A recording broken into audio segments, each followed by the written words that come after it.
சென்னை அண்ணா அறிவாலயத்தில் முதலமைச்சர் மு க ஸ்டாலினை சந்தித்து ஆதரவு தெரிவித்த பின் காடவெட்டி குருவின் மகள் விருதாம்பிகை செய்தியாளர்களை சந்தித்து வருகிறார். பார்க்கலாம். 2019 எலெக்ஷன்லேருந்தே நாங்கள் திமுகக்கு ஆதரவு கொடுத்துட்டு இருக்கோம். இப்பயும் நாங்கள் ஆதரவு கொடுக்கறதுக்காக தான் இங்கே வந்து ஸ்டாலின் ஐயாட்ட பேசியிருக்கோம். எதனாலனா ஐயா ஸ்டாலின் அவர்கள் வந்து நம்மளுக்கு தேர்தல் அறிக்கையில் ஜாதிவாரி கணக்கெடுப்பு எடுத்து அனைத்து சமுதாய மக்களுக்கும் கணக்கெடுப்பு எடுத்து உரிய பங்கெடுப்பு கொடுக்கணும் அப்படின்னு சொல்லியிருக்கிறாங்க. அதே மாதிரி 27 எம்எல்ஏ சீட்டு வன்னியர்களுக்கு கொடுத்துருக்குறாங்க இந்த வருஷம். இதே மாதிரி கலைஞர் அவர்கள் ஆட்சியிலையும் கூட அந்த 25 தியாகிகளுக்குமே 3 லட்சம் பணம் கொடுத்துருக்குறாங்க. அவங்களுக்கு இப்போ வரலையும் ஓய்வூதியம் கொடுத்துருக்காங்க. மாசம் மாசம் பென்ஷன் வாங்கிட்டு இருக்கிறாங்க. இதெல்லாம் வந்து கலைஞர் ஐயா அவர்கள் ஆட்சியிலேயே கொடுத்துருக்காங்க. ஐயா ஸ்டாலின் அவர்களுமே நம்ம 25 தியாகிகளுக்குமே சட்டமன்றத்தில் இடஒதுக்கீட்டு போராளி அப்படின்னு சொல்லி எங்களுக்கான ஒரு அங்கீகாரத்தை கொடுத்துருக்குறாங்க. அவர் சிஎம் ஆனதுக்கு அப்புறமே விழுப்புரத்தில் உங்களுக்காக மணிமண்டபம் கட்டி கொடுத்துருக்காங்க. இதெல்லாம் வந்து திமுக செஞ்ச நல்லது. அதிகபட்சமாக திமுக நம்மளுக்கு வந்து வன்னியர் சமுதாய மக்கள் இந்த சமுதாயத்துக்கு நல்லது செஞ்சுருக்காங்க. அதனால நாங்கள் வந்து இவங்களுக்கு ஆதரவு கொடுத்து இருக்கிறோம். ஏன் சொல்றேன்னா இதை வந்து 25 தியாகிகளுக்கோ இந்த வன்னியர் சமுதாய மக்களுக்கோ அன்புமணி ராமதாஸ் அவர்களோ எடப்பாடி அவர்களோ யாருமே எதுவும் செஞ்சதில்லை. எடப்பாடி அவர்கள் பார்த்தீங்கன்னா அவர் என்ன செஞ்சாருன்னா 2019 எலெக்ஷன்ல வந்து 50,000 வாக்குகள் வந்து கம்மியானாங்க. ஏன்னா 60% வந்து வன்னியர்கள் எடப்பாடி தொகுதியில இருக்கிறாங்க. அவர் என்ன நினைச்சிட்டாரு, வன்னியர்கள் வந்து ஓட்டு போடல அப்படின்னு சொல்லிட்டு 2021 எலெக்ஷன்ல தேர்தல் அறிக்கை கொடுக்கறதுக்கு முன்னாடியே 10.5 நான் வந்து கொடுக்க போறோம் அப்படின்னு சொல்றாங்க. நான் என்ன கேட்கிறேன், 10.5ன்னு சொல்லி நீங்க எதுக்கு கொடுக்குறீங்க? நாங்க வந்து 20% வன்னியர் இருக்கோம் அப்படின்னு நாங்க சொல்லிட்டு இருக்கோம். நீங்க கணக்கெடுப்பே எடுக்காம நீங்க வந்து சரியான முறையில கொடுக்காம நீங்க சொன்னதுனால அது அமல் ஆகாம போயிடுச்சு. இதை வந்து ஆனா திருச்சி கூட்டத்துல பார்த்தா எடப்பாடி அவர்கள் என்ன சொல்றாங்க, அதெல்லாம் முடிஞ்சு போன விஷயம் அப்படின்னு சொல்றாங்க. அப்ப இதுல அப்பட்டமா தெரியுது அந்த 60% வன்னியர்கள் அங்க இருக்காங்க. வன்னியர்கள் ஓட்டுக்காக அதுக்காக தான் இந்த 10.5 இடஒதுக்கீடு அப்படின்னு சொல்லி பேசியிருக்காங்க. வேற எந்த இடத்துலயுமே அவர் பேசவும் இல்லை. ஆனா அன்புமணி அவர்கள் பாத்தீங்கன்னா ராமதாஸ் அன்புமணி அவர்கள் வந்து ஒரு படி மேல போய் அவர் என்ன செஞ்சிருக்காரு, இந்த சமுதாயத்துக்காக தான் இந்த கட்சி பாமகன்றது உருவாக்கப்பட்டுச்சு. இந்த சமுதாயத்துக்காக நலத்துக்காக தான் உருவாக்கப்பட்டுச்சு. அவர் இப்ப வரலையுமே என்னோட அப்பா என்னோட தந்தை மாவீரன் ஜெயகுரு அவர்களை எப்படி சூழ்ச்சி பண்ணி கொண்டு அவருக்கு ஒரு துரோகம் செஞ்சாரோ அதே போல ஐயா ராமதாஸ் அவர்களுக்கும் அவர் துரோகம் செய்யறாரு. இதைதான் அவர் செய்யறாரு தவிர எங்க அப்பாவுக்கு துரோகம் செஞ்சாங்க, இப்ப அவங்க அப்பாவுக்கு துரோகம் செய்யறாங்க. இது வந்து யாராலுமே ஐயாவோட நிலைமை பார்த்தா யாராலுமே ஏத்துக்கவும் முடியல. எங்களுக்கு அதெல்லாம் ரொம்ப வருத்தமா இருக்கு, கஷ்டமா இருக்கு. மாவீரன் காடுவெட்டியார் அவர்கள் இருந்தாருங்கன்னா இந்த மாதிரி ஒரு நிலைமை ஏற்படாது அந்த கட்சியில. ஏன்னா எதுக்காக இதை பண்றாரு, ஏன் நான் இதை சொல்றேன்னா அன்புமணி அவர்கள் வந்து காசுக்காகவும் சீட்டுக்காகவும் தான் ஒரு கட்சிக்கும் விலை போறாரு. நான் எதுக்கு ஏன் சொல்றேன்னா இப்ப வந்து அந்த பெரம்பூர் தொகுதியில வந்து விஜய் அவங்கள்ட்ட காசு வாங்கிக்கிட்டு திலகமாமா அவர்களை நிக்க வைக்கிறாங்க. நான் என்ன கேட்கிறேன், பெரம்பூர் தொகுதியில வந்து வன்னியர்கள் ஓட்டு கம்மியா தான் இருக்காங்க. அந்த இடத்துல வந்து திலகமாமா நிக்க வைக்கவே தேவையில்லை. அங்க வந்து இவங்க விஜய் உங்கள்ட்ட காசு வாங்கிட்டு நீங்க நிக்க சொல்றீங்க. ஒரு சீட்டு வேஸ்டா தானே போகுது. அந்த சீட்டை வந்து அந்த 25 தியாகிகளோட குடும்பத்துல யாராவது ஒருத்தங்களுக்கு நீங்க கொடுத்தா என்னன்னு தான் நான் கேட்கறேன். இப்ப வரலையுமே அந்த குடும்பத்தை நீங்க போய் பார்த்ததும் கிடையாது. அவங்களுக்கு எந்த ஒரு நல்லதும் செஞ்சது இல்லை. இது எல்லா இடத்துலயுமே நாங்க சொல்லிட்டு இருக்கிறோம்.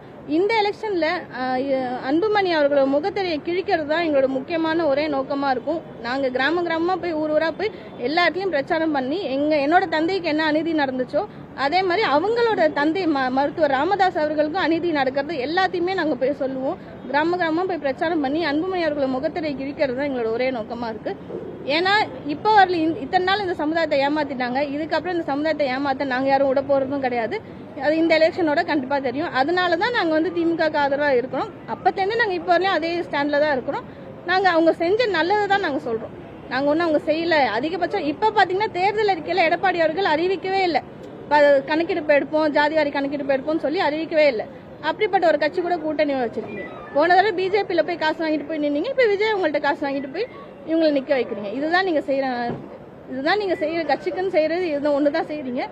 நாங்க வந்து இந்த வாட்டி எல்லாமே கிராமமா போய் சேர்ந்து பிரச்சாரம் பண்ணி கண்டிப்பா அன்புமணி அவர்களை தோக்கடிக்கிறது தான் எங்களோட முதல் நோக்கமாவே இருக்கும். அதே மாதிரி எடப்பாடி அவர்கள் டெபாசிட் காலியாக வைப்போம் கண்டிப்பா. நன்றி. அன்புமணி அவர்கள் தான் உங்க தந்தையை சூழ்ச்சி செய்து கொண்டுட்டாரு அப்படின்னு சொல்றீங்க. உங்களுடைய தம்பி அனலரசன் பாமகவிற்கு ஆதரவா பாமக இருக்கக்கூடிய தொகுதிகள் விருதாச்சலமா இருக்கட்டும், ஜெயங்கொண்டமா இருக்கட்டும், அந்த தொகுதிகள்லாம் இறங்கி ஆதரவா பாமகவுடைய துண்டோட பிரச்சாரம் பண்றாரு. எப்படி பாக்குறீங்க? எது நான் என்ன சொல்றேன், ஆமா பாமகல இருந்து எங்களுக்கும் அழைப்பு வந்துச்சு, வர சொல்லி கூப்பிட்டாங்க. நாங்க வந்து எனக்கு வந்து மனசு ஒத்துக்கல. என்னோட தந்தையை கொண்டாங்க, 48 நாள் அந்த ஹாஸ்பிட்டல்ல இருந்தது என் தம்பி கண்ணல் கிடையாது, நாங்க தான் இருந்தோம். அங்க எவ்வளவு பிரச்சனை கொடுமை நடந்துச்சுன்னு கண் கூட நாங்க இருந்து பார்த்தோம்.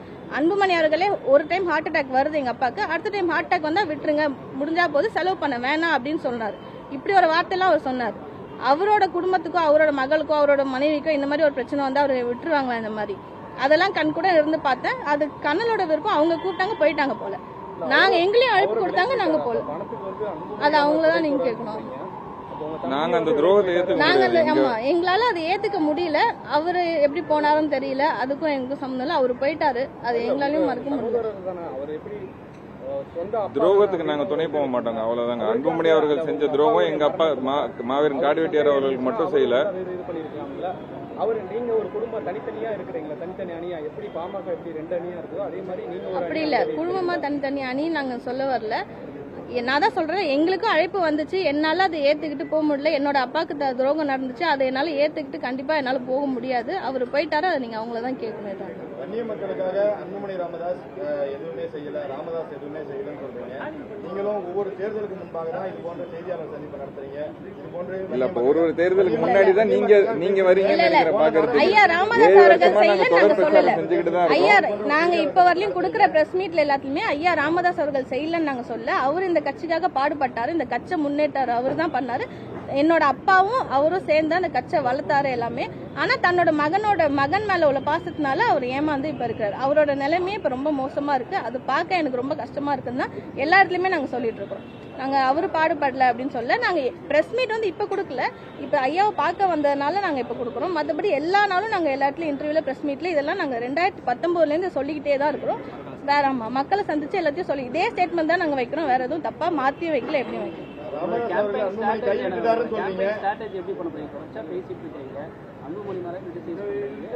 திண்ணை பிரச்சாரம் பண்ணுவோம், வீதி எப்படி பண்ண போறீங்க? இல்ல இப்ப வந்து சௌமியா அன்புமணி கண்டெஸ்ட் பண்ண போறாங்க, நீங்க பாமக உண்மையை எதுவும் செய்யலன்னு சொல்றீங்க, என்ன பண்ண போறீங்க? ஸ்ட்ராட்டஜி என்ன?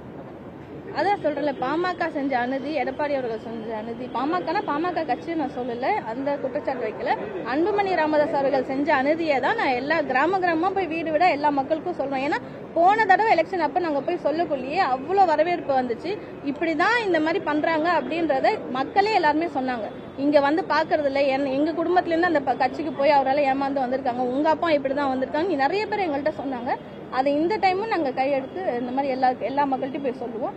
முதல்ல வந்து நாங்க தர்மபுரி தொகுதி அண்ணன் செந்தில்குமார் அவர்கள் பாலக்கோடு தொகுதியில போய் பிரச்சாரம் பண்ணி ஸ்டார்ட் பண்ணலாம்னு இருக்கோம். வன்னியர் சங்கத்துல வந்து உங்களுக்கான ஆதரவு இருக்குங்களா? ஏன்னா உங்க அப்பா இருக்கும்போது வன்னியர் சங்கத்துல செயல்பட்டாரு, நிறைய விஷயங்கள் பேசுறது, ஒரு பெரும் ஆதரவு வந்து இப்போ நீங்க தனியா ஒரு கட்சி அமைப்பு வச்சு நடத்திட்டு வரீங்க. வன்னியர் சங்கத்துல தான் உங்களுக்கு ஆதரவு இருக்கா? கண்டிப்பா ஆதரவு இருக்கிறதுனால தானே தைரியமா எங்களால போய் பிரச்சாரம் பண்ண முடியும். தொடர் திண்ணை பிரச்சாரம் பண்றோம், கிராம வீதி வீதியா போய் பிரச்சாரம் பண்றோம்னா எங்களுக்கு ஆதரவு இல்லை. எங்க கிராமத்துல பாமக கட்சியில இருக்க மக்களும் எங்களுக்கு ஆதரவா இருக்காங்க, வன்னியர் சமுதாயத்துல இருக்க மக்களும் எங்களுக்கு கண்டிப்பா ஆதரவா. காடுவெட்டியார் அவர்களோட விசுவாசிகள் தான் முழுக்க பாமக இருக்காங்க. அவங்க எல்லாரும் எங்களுக்கு ஆதரவா தான் இருக்காங்க. இவங்க செஞ்ச துரோகத்தை அவங்களால உள்ள இருந்து எடுத்து சொல்ல முடியல, நாங்க சொல்றதுனால அவங்க எங்களுக்கு ஆதரவு தராங்க. கண்டிப்பா வன்னியர்களோட வந்து ஓட்டு கண்டிப்பா திமுகக்கு இருக்கும்னு நான் சொல்றேன். ஏன்னா இந்த தடவை பாத்தீங்கன்னா 27 எம்எல்ஏ சீட்டு வன்னியர்கள் கொடுத்திருக்காங்க.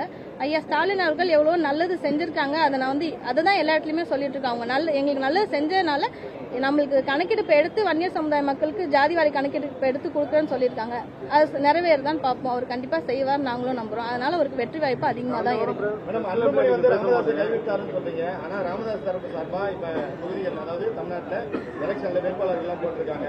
அவர் கைவிட்டாருன்னு சொல்லக்கூடிய சூழல்ல நீங்க அவர் நாடுவெட்டியுடைய மகளா இருக்கீங்க. ராமதாஸை சந்திச்சு அவருக்கு ஒரு ஆதரவு கரம் நீட்டிருக்கலாம் இல்லையா? ஏன்னா முன்னாள் பண்ருட்டியை சேர்ந்த வேல்முருகன் அவருடைய அண்ணன் கூட நேரில் போய் ராமதாஸை சந்திச்சாரு. இந்த மாதிரி ஒரு சூழ்நிலை உங்களை பாக்குறாங்க. நீங்க ராமதாஸை சந்திக்க ஏதாவது திட்டம் இருக்கா? இல்ல அவருடைய வேட்பாளர்களுக்கு ஆதரவு கொடுக்க திட்டம் இருக்கா? ஐயா ராமதாஸ் அவர்களை பார்ப்போம். இதுக்கப்புறம் நாங்க பாக்குற எண்ணத்துல இருக்கிறோம். அதே மாதிரி ஆதரவுனா மாத்தி ஒரு இதுல நம்ம ஒரு கோரிக்கையை வச்சதுக்கு அப்புறம் மாத்தி நம்ம போக கூடாது. நாங்க ஒரு ஸ்டேட்மெண்ட்ல திமுக நம்மளுக்கு நல்லது செஞ்சிருக்குன்னு நாங்க சொல்லிட்டு இருக்கிறோம். அவங்க செய்யறத நாங்க இன்னமும் பார்க்கணும்னு நினைக்கிறோம். அடுத்தது அவங்க செய்வாங்கன்னு நம்புறோம். அதெல்லாம் நடக்கட்டும்.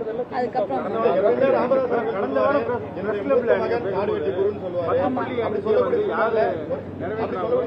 நீங்க அவருக்கு ஆதரவா இந்த இடத்துல நின்னுக்கலாம் இல்லையா? அவருடைய பெத்த மகன் கைவிட்டாருன்னு சொல்றீங்க, நீங்க அவருக்கு ஆதரவா நின்னுக்கலாம் இல்லையா? உங்க மூத்த பையனுடைய கண்டிப்பா இதுக்கப்புறம் நடக்கும். வருங்காலத்துல கண்டிப்பா நடக்கும். ஜாதிவாரி கணக்கெடுப்பு எடுக்கிறேன்னு சொல்லி திமுக அவர்கள் சொல்லியிருக்காங்க. அதுக்கான தேர்தல் அறிக்கையில அவங்க அதை குறிப்பிட்டு சொல்லியிருக்காங்க. அதிமுக அதை செய்யல, அவங்களோட கூட்டணி கட்சிகள்ல எதுலையுமே அதை செய்யல. தேர்தல் அறிக்கையில சொல்லியிருக்காங்க. இதுக்கு முன்னாடியும் எங்களுக்காக சுப்ரீம் கோர்ட் வரைக்கும் போய் கேஸ் நடத்தினது ஐயா ஸ்டாலின் அவர்கள். இதை நான் மட்டுமே சொல்ல, ஐயா ராமதாஸ் ஐயாவும் சொல்லியிருக்காரு. ஏன் அன்புமணி அவர்களே சரியான முறையில் நீதிமன்றத்தில் வாதாடுறாங்க. எடப்பாடி அவர்கள் ஒரு மாசத்துக்கு முன்னாடி பாத்தீங்கன்னா ராமதாஸ் அவர்கள் சொல்லியிருக்காரு, அவர் எங்களுக்காக வாதாடவும் இல்லை, தப்பான முறையில் எங்களுக்கு 10.5 கொடுத்தாரு, மண்ணீர் இடஒதுக்கீடுக்கே சூழ்ச்சி செஞ்சது எடப்பாடி அவர்கள் தான் சொல்லி ராமதாஸ் அவர்கள் அன்புமணி அவர்கள் சொல்லியிருந்தாரு. இதெல்லாம் வச்சுட்டு இன்னைக்கு அவங்களே அந்த கூட்டணியில் போய் நின்றுகிட்டு சமூக நீதிக்கு எதிரான ஒரு கூட்டணியில் இருக்காங்க. அந்த கூட்டணிக்கு அது எங்க மக்களுக்கான விரோத கூட்டணியா இருக்கு. அதை நாங்க கிராம கிராமமா மக்களை போய் சந்திச்சு எடுத்து வச்சு எங்களுக்கு ஆதரவு செஞ்சு நாங்க திமுக ஆதரவு கொடுக்குறோம் சொல்லி